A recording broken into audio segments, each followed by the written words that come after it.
Assalamualaikum warahmatullahi wabarakatuh. Bertemu lagi dalam pembelajaran IPS. Kali ini kita akan membahas mengenai bentuk-bentuk interaksi sosial. Interaksi sosial ada dua bentuk, yaitu asosiatif dan disosiatif. Interaksi sosial asosiatif adalah interaksi sosial yang mengarah pada penyatuan dan integrasi dalam masyarakat, sehingga dalam masyarakat akan terbentuk harmoni, ada keharmonisan, ada kemajuan, keselarasan dalam masyarakat. Yang kedua, interaksi sosial disosiatif adalah interaksi sosial yang mengarah pada pertentangan dan menimbulkan perpecahan dalam masyarakat.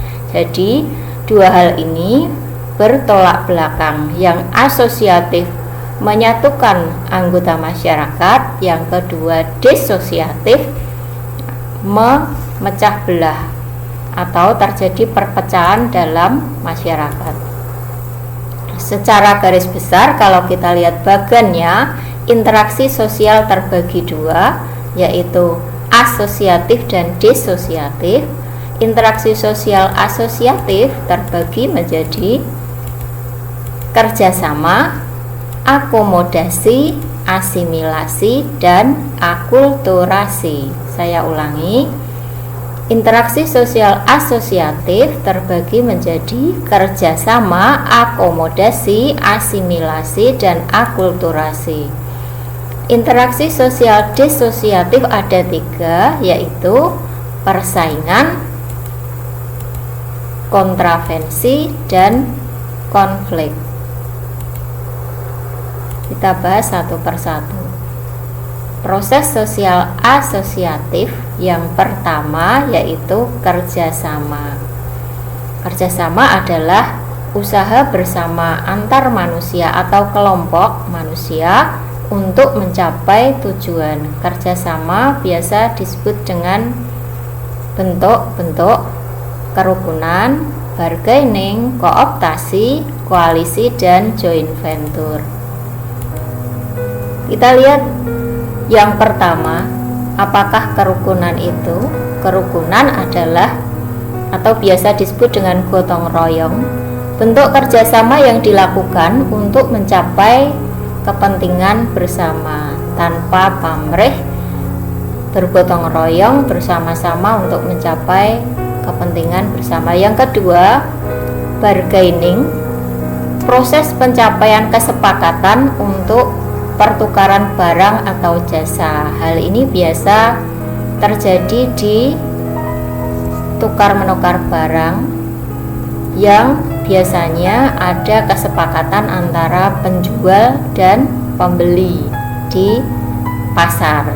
Bargaining. Yang ketiga, kooptasi, yaitu proses penerimaan unsur-unsur baru dalam kepemimpinan dan pelaksanaan politik untuk menghindari konflik yang bisa merusak suatu organisasi. Yang keempat, koalisi, yaitu kerjasama antara dua organisasi atau lebih yang memiliki tujuan yang sama. Yang terakhir, joint venture, kerjasama antara dua perusahaan atau lebih untuk menjalankan usaha bersama dalam periode waktu tertentu. Yang kedua, akomodasi, bentuk proses penyatuan yang kedua yaitu akomodasi. Apakah akomodasi itu? Proses penyesuaian diri manusia atau kelompok yang semula saling bertentangan atau bertikai. Apa saja bentuknya? Bisa berupa kursif, kompromi, arbitrase, mediasi, konsiliasi, stalemate, dan adjudikasi. Kita lihat satu persatu ya. Yang pertama, kursif. Kursif adalah pemaksaan kehendak pihak tertentu terhadap pihak lain, terutama terhadap pihak yang lebih lemah. Yang kedua, kompromi. Kompromi adalah sama-sama berselisih, tapi pihak-pihak yang berselisih saling berusaha untuk mencapai penyelesaian. Penyelesaiannya dilakukan dengan saling memahami satu sama lain. Itu biasa disebut dengan kompromi. Yang ketiga, arbitrase. Pihak yang berselisih tidak bisa mencapai penyelesaian bersama, sehingga menghadirkan pihak ketiga yang dapat membantu menyelesaikan masalah. Jadi pihak ketiga di sini dihadirkan pihak ketiga yang punya wewenang untuk membantu menyelesaikan masalah. Berikutnya hampir sama dengan arbitrase, yaitu mediasi. Mediasi sama-sama berusaha menyelesaikan konflik. Pihak ketiga bertindak sebagai penengah tetapi tidak punya wewenang memberi keputusan dalam penyelesaian perselisihan. Pihak ketiga di sini hanya sebagai penengah, yang menentukan keputusan adalah pihak-pihak yang bertikai. Berikutnya, konsiliasi. Konsiliasi mempertemukan keinginan dari pihak yang bertikai berselisih demi tercapainya persetujuan bersama. Berusaha menghadirkan pihak-pihak yang bertikai duduk satu meja, berunding untuk mencapai kesepakatan atau persetujuan bersama. Berikutnya, stalemate. Apakah stalemate itu? Penangguhan permusuhan pada waktu tertentu karena menunggu jalan keluar yang baik. Biasanya stalemate terjadi jika dua pihak yang bertikai ini sama-sama kuat. Misalnya, Indonesia dengan Belanda sudah terlalu lama melakukan perang pertikaian karena dua-duanya tidak ada yang menang dan yang kalah, kekuatannya sama, maka dua-duanya melakukan gencatan senjata. Itu contoh dari stalemate. Berikutnya, adjudikasi. Penyelesaian masalah sengketa melalui pengadilan, melalui jalur hukum. Adjudikasi.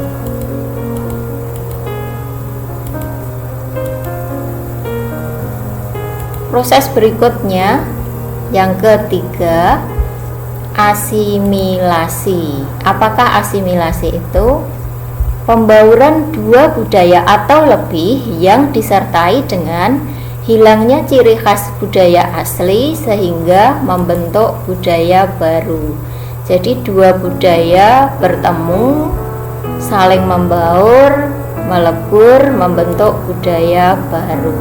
Contohnya adalah budaya berkebaya dan berjilbab, yang semula berjilbab budaya Arab, berkebaya budaya Jawa, melebur menjadi satu dalam bentuk baru. Yang keempat, akulturasi. Akulturasi adalah percampuran dua budaya atau lebih yang masing-masing unsurnya masih tampak, masih kelihatan, tidak membaur, masih kelihatan dua-duanya. Misalnya, seni bangunan Masjid Menara Kudus itu merupakan perpaduan antara budaya Hindu dengan budaya Islam. Yang kedua, contoh kedua, pemberian wisit, kalau dalam bahasa Jawa, pemberian uang yang biasa dilakukan masyarakat Indonesia saat Idul Fitri atau Lebaran. Ini merupakan perpaduan budaya antara Tionghoa dengan masyarakat Jawa. yang masing-masing unsurnya masih kelihatan. Kita lihat proses yang menimbulkan perpecahan dalam masyarakat biasa disebut dengan proses dissosiatif. Yang pertama yaitu kompetisi. Kompetisi adalah proses sosial saling bersaing antara satu pihak dengan pihak lain secara bersih tanpa memakai ancaman atau kekerasan untuk tercapainya tujuan tertentu. Kompetisi nama lainnya adalah pertandingan. Ini contoh, memperebutkan juara kelas. Contoh kedua, bertanding dalam pertandingan basket. Contoh dari kompetisi bersaing tetapi tidak melakukan ancaman atau kekerasan. Yang kedua, setelah kompetisi, yang kedua kontravensi. Kontravensi adalah sikap menentang dengan tersembunyi supaya tidak terdapat perselisihan atau konflik terbuka. Contohnya, seseorang yang tidak suka jika Anton menjadi ketua OSIS, tapi dia tidak melakukan sesuatu yang anarkis secara terbuka. Dia melakukan desas-desus, dia melakukan bisik-bisik dengan teman yang lain, melakukan desas-desus, menfitnah dan sebagainya. Contoh dari kontravensi. Yang ketiga, konflik. Bentuk nyata dari proses dissosiatif adalah konflik. Konflik adalah proses sosial oleh individu atau kelompok untuk mencapai tujuan dengan cara menentang pihak lawan disertai ancaman atau kekerasan. Contohnya, tawuran antar etnis, tawuran pelajar, tawuran antar kampung yang biasa kita lihat pada berita-berita.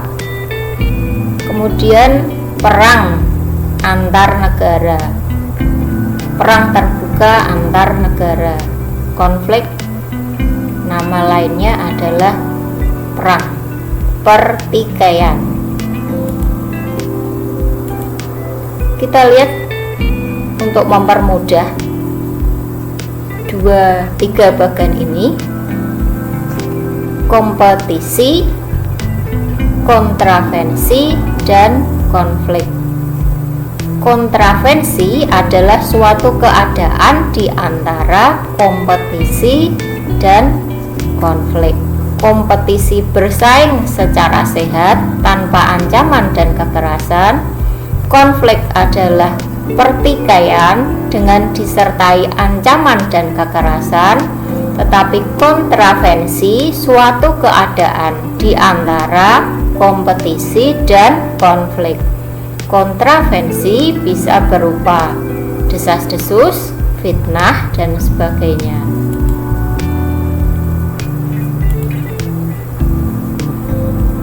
Untuk mempermudahnya, kita mengingat dengan cara jembatan keledai. Misalnya seperti di waktu-waktu yang dulu kalian mengingat apa warna pelangi dengan cara Mejiku Hibiniu. Tapi di sini cara mengingat bentuk-bentuk interaksi sosial sama dengan menyingkat saja, menyingkat dari awal katanya. Bentuk interaksi sosial asosiatif ada 4, yaitu KAAA atau KA3, kerjasama, akomodasi, asimilasi, dan akulturasi. KA3, cara belajar cepat untuk memudah daya ingat kita, mempermudah ingatan kita. Interaksi sosial disosiatif ada 3, yaitu K3. Apa saja itu? Kompetisi, kontravensi, dan konflik. Kompetisi atau persaingan, kontravensi menghasut, dan konflik atau pertentangan secara terbuka. Ini namanya jembatan keledai. Mempermudah cara menghafal kita dengan salah satunya adalah membuat singkatan sendiri untuk mempercepat memori kita dan memperlama memori kita dalam mengingat. Saya rasa seperti itu. Untuk materi ini kita lihat latihan soalnya. Sebagai makhluk sosial, kalian tentunya saling berinteraksi dengan masyarakat di lingkunganmu. Coba berikan contoh bentuk interaksi sosial yang menyatukan anggota kelompoknya, atau bentuk asosiatif, dan bentuk yang membuat perpecahan di masyarakat, atau biasa disebut dengan disosiatif, yang ada di lingkungan sekitarmu di masa-masa pandemi seperti ini. Kalian tulis jawabanmu untuk mengetahui sejauh mana kalian sudah memahami materi yang kita pelajari bersama. Kalau memang masih belum ada sesuatu yang belum bisa, masih bingung, bisa kalian ulang videonya untuk lebih memahami materi mengenai interaksi dan bentuk-bentuknya. Demikian pertemuan kita kali ini. Semoga dengan melihat tayangan ini kalian lebih memahami bentuk-bentuk interaksi sosial. Kita ketemu lagi pada kesempatan berikutnya. Terima kasih. Assalamualaikum warahmatullahi wabarakatuh.